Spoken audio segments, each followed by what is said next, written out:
This is Lebanon, a small country on the Mediterranean coast home to 5.5 million people, according to the best available data.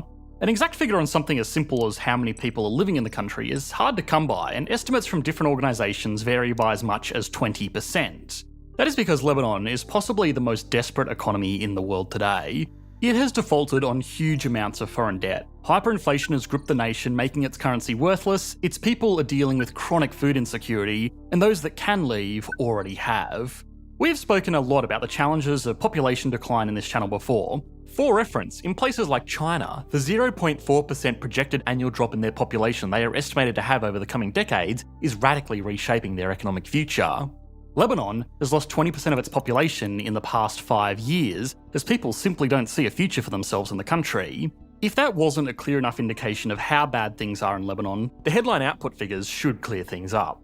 In the last 2 years, Lebanon has lost more than 50% of its GDP, falling from $52 billion in 2019 to $23 billion in 2021.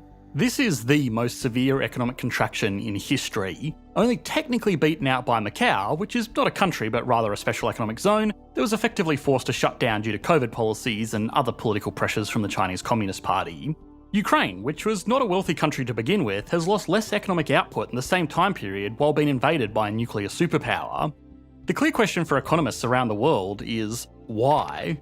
A year and a half ago, the world was shocked by an explosion that levelled a large part of Lebanon's capital city, Beirut. The blast killed 218, injured over 7,000 and left 300,000 homeless, as the area around the port had to be rebuilt after $15 billion worth of property damage was done, which was roughly half of the country's annual output at the time. It would be easy to blame this disaster for all of Lebanon's economic problems, but the country was already falling apart well before the explosion, and it would likely be in the same place today, even if it never happened. If all of that wasn't already tragic enough, up until around 2017, the country was doing very well for itself. It was growing rapidly, developing new industries, and improving living standards for its people. Understanding what went wrong will be vital to economists trying to rebuild Lebanon, but also to the dozens of other developing economies around the world that are starting to face very similar challenges today. So, what was driving economic growth in Lebanon in the past 2 decades? Why did it fall apart so suddenly? And finally, how did certain economic systems fail so badly that the country lost more than half of its total output? Once we have done all of that, we can put Lebanon on the Economics Explained national leaderboard. Growing a national economy is a very difficult thing. Even the most privileged countries in the world that have enjoyed decades of peace and prosperity, a well-educated labour force, and have strong capital investments into tools and infrastructure struggled to grow by more than a few percent each year. Growing a national economy like Lebanon's in 1990 at the end of a 15-year-long civil war is even more difficult. But the country did it. One of the first steps the government took was regaining the ability to collect taxes, because it turns out during a war that divides a nation, the people on the other side of the conflict don't want to pay up. The economy was also helped by basic exports and remittances coming from Lebanese nationals that had moved abroad to find more lucrative jobs in Europe, North America, and Australia, but were still sending money back home to family members that remained in Lebanon. Additionally, foreign aid gave the country enough to resume basic operations and start a rebuilding effort that by all accounts did pretty well. Between 1990, after the end of the war, and the year 2000, the economy of Lebanon more than quadrupled its real economic output. It wasn't starting from a very high benchmark, but that's still an impressive result in such a short period of time. By the mid-2000s, the geopolitical problems of the country were well enough forgotten about that tourists and international investors started to make Lebanon a destination. Because of the unstable environment they had existed in for such a long time, Lebanese banks were also very conservative and seen as stable places for people to keep their money, not just within Lebanon, but also from all across the Middle East, and accounts denoted in both Lebanese pounds and US dollars. When assessing an economy's overall well-being, experts will often look at its debt to GDP ratio. This is the amount of government debt a country has as a percent of its total output. Debt to GDP ratios can also include household and business debt, but figures like these will normally specifically mention those inclusions. 9 times out of 10, when an economist is talking about debt to GDP ratios, they are only using government debt up here in the numerator. So if a country has a GDP of $1 trillion and a total government debt of $1 trillion, its debt to GDP ratio would be 100%. Pretty simple. Generally speaking, any debt level close to or above 100% of GDP is considered high. By the mid-2000s, Lebanon had a debt to GDP ratio of 183%, one of the highest rates in the world at the time. Now, normally when we're talking about lots of government debt, it's a bad thing. But there is another side to this. Governments have to get their debt from somewhere, and the people giving Lebanon loans at this time were investors who believed in the future growth prospects of the country. Lebanon's economy was growing, which means that this high debt to GDP ratio was not caused by the country taking on lots of debt and then suddenly losing all of its output. It was caused by foreign investors lending them more and more money to fund the country's increasingly ambitious growth plans. Most countries that want to build out local industries to develop their economy need to take on some level of debt to make the necessary investments into infrastructure. One of Lebanon's biggest industries became its banking, but banks are very capital-intensive businesses, and the country had to get its money from somewhere to start off with. Even something like globally competitive manufacturing that takes advantage of a country's low-cost workers requires some level of investment. Tooling and machinery for factories is expensive, and it's only produced in a handful of countries. Those countries are unlikely to accept Lebanese pounds for payment because nobody outside of Lebanon uses it. So before even a basic factory gets built, the economy needs to source some globally recognised currency that it can use to purchase basic equipment to get its industry started. That currency is usually US dollars, and the only way for a country with no existing export industries to get their hands on this money is to borrow it. Some countries with lots of easily extractable natural resources are lucky and can get their foreign currency from the sale of oil, but most countries, including Lebanon, need to borrow. Economists normally hate comparing national economies to household budgets or small businesses, but for the sake of simplicity, developing countries taking on debt to fund their economic development is like a new business getting a loan to buy all of the equipment they need to get started.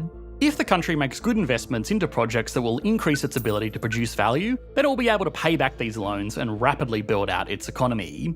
Long term, the goal is to become an economy like Japan, South Korea, or Taiwan, that have all in the last century taken on a lot of debt to build out industries that eventually made them advanced economies, and now when they borrow money, they do it at much lower interest rates because they are seen as safer and more secure.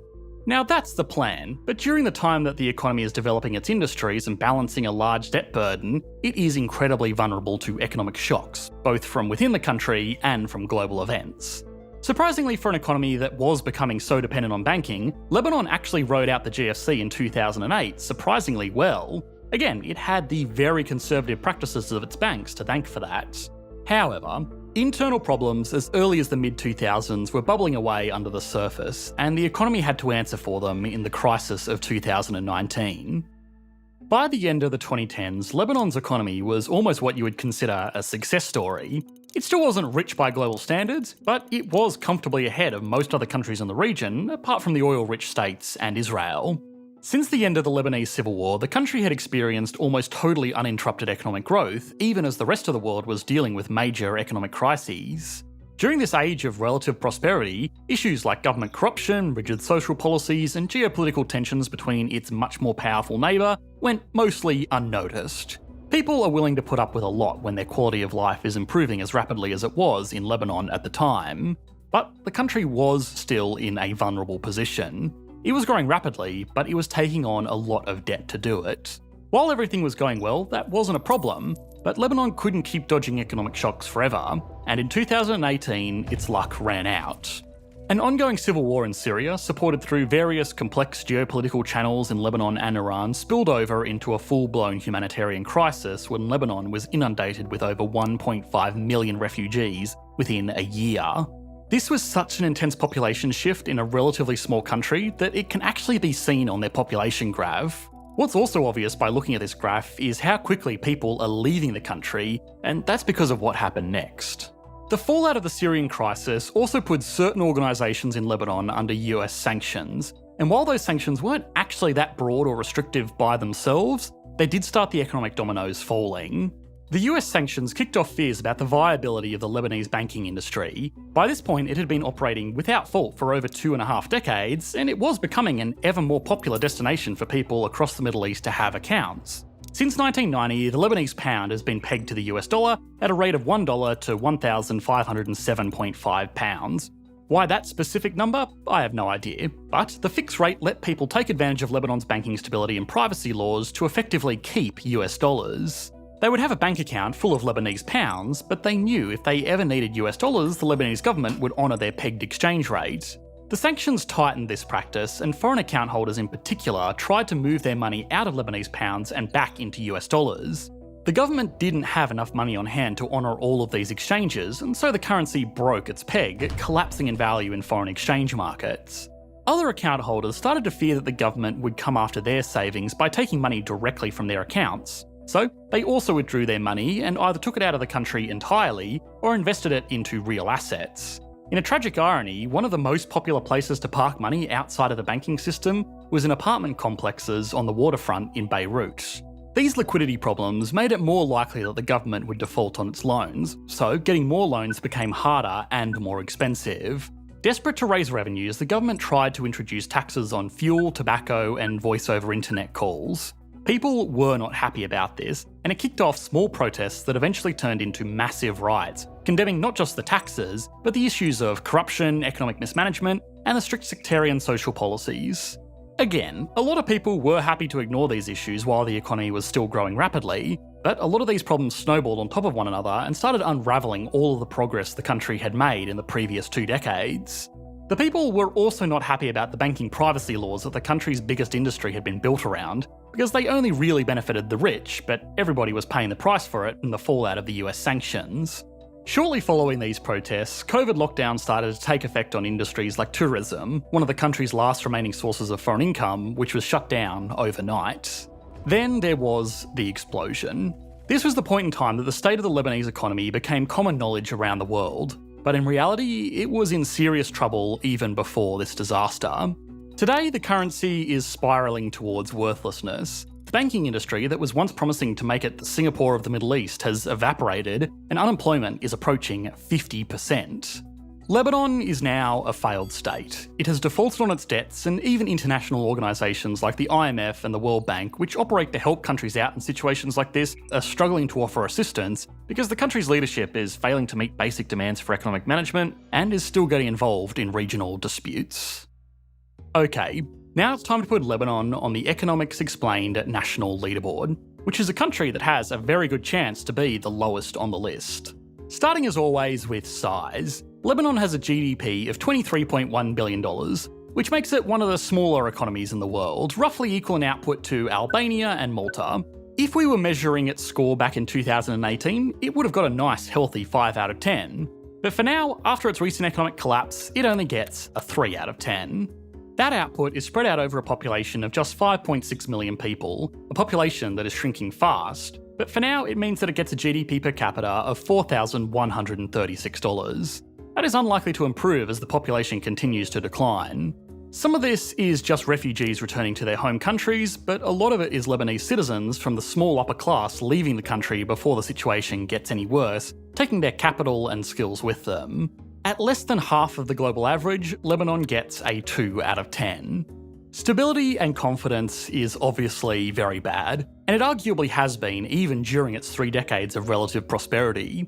Even though nothing went disastrously wrong in the economy during that time, the country was balancing a large debt burden and an unstable currency peg that could have collapsed spectacularly, like it is right now.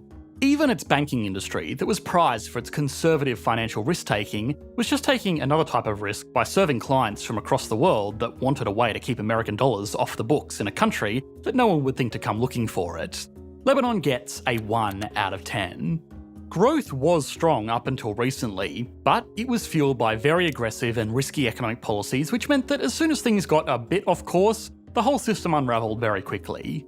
Lebanon's GDP is now 40% smaller than it was a decade ago, so it can only get a 0 out of 10.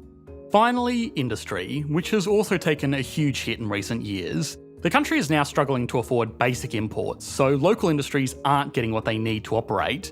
Banking has all but fallen apart, and tourism has not recovered from COVID because economic conditions have made travel unsafe. Lebanon gets a 2 out of 10. Altogether, that gives Lebanon an average score of 1.6 out of 10, which puts it into last place on the Economics Explained national leaderboard. This episode of Economics Explained is brought to you by Brilliant.org. As an economist, I understand that a strong foundation in maths and science is crucial for making sense of the world around us. This holds true not only for economics enthusiasts, but also for individuals in other fields such as business and tech, where analytical skills and problem-solving abilities are highly valued and directly impact success. These fields often involve complex scenarios that require innovative thinking and the ability to analyse data, assess risk, and devise effective strategies. Brilliant has been an invaluable resource for me, as it offers interactive courses that have not only deepened my understanding of key economic concepts, but also allowed me to hone my analytical and creative problem-solving skills. Brilliant's hands-on, visual approach to learning allows me to dive deeper into advanced topics relevant to economics. Their storytelling and interactive visualizations makes abstract ideas relatable, which has made a huge difference in my ability to grasp complex economic theories. For economics students and enthusiasts alike, Brilliant's emphasis on interactive learning, which is 6 times more effective than passive learning methods like watching lecture videos, can be truly transformative. With Brilliant, you'll learn by doing, creating programs with drag and drop coding, interacting with charts and graphs, and playing with stunning visualizations. This unique approach makes learning feel more like a game where you can challenge yourself and compete with others. To try everything Brilliant has to offer, free for a full 30 days, visit brilliant.org/economicsexplained or click the link in the description. The first 200 of you will get 20% off Brilliant's annual premium subscription. Check out the video linked on screen next, or if you prefer to listen to these videos, we make all of them as well as full interviews with world-class economists available on our Spotify page. Thanks for watching, mate. Bye.